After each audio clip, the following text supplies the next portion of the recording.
Fernleigh's tucked up in a lovely valley on the southern edge of the Liverpool Plains.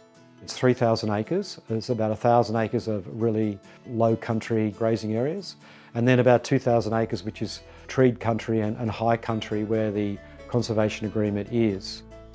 This property, Fernleigh, came on the market about 18-20 months ago. We have been farming here for 6 years. Maddie and Hugh are the ones who are the farmers. I'm more so the one who's learning in the process of regenerative farming. More importantly for me, having the Biodiversity Conservation Agreement attached to the property. That was something that did fascinate me because we could carry out both our regenerative farming practices on the 1,000 acres of good pasture country here at Fernleigh, but also be more involved in understanding the biodiversity.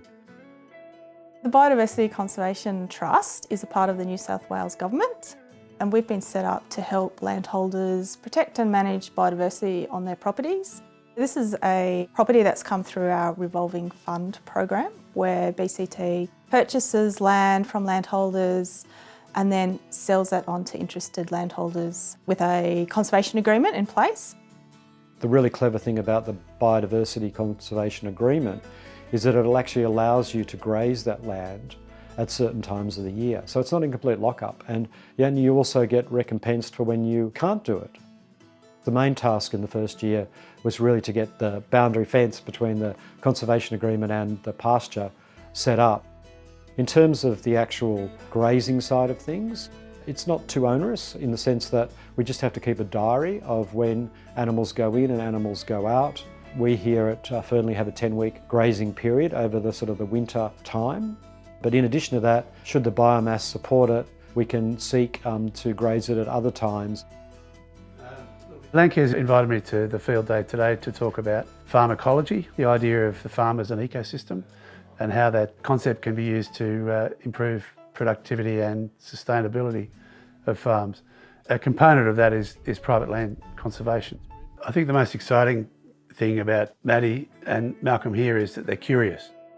The area we looked at this morning is part of the reserve. I think it's about 2,000 hectares that they've got there. Part of it is white box grassy woodland. Now that's a critically endangered ecosystem throughout Australia. One of the species that we look at is Regent honeyeaters, a bird that occurred in flocks of tens of thousands, depended on these grassy woodlands. Those Regent honeyeaters have almost gone extinct because of the extent of clearing of the grassy woodlands throughout the region. What they're doing here is incredibly important for the conservation of that particular critically endangered ecological community. Where it's more important is that it's being done by a farmer in a production system. It's a really exciting thing and the only way we're going to get a lot of these areas protected. It's a hugely positive thing. I come up here and smile. I'm very much like to think we can be as close to nature as possible, but still have a production system that's governed by hard economic decisions. But it's just lovely to see the land recover. It's a journey that I'm really looking forward to seeing over the next coming years.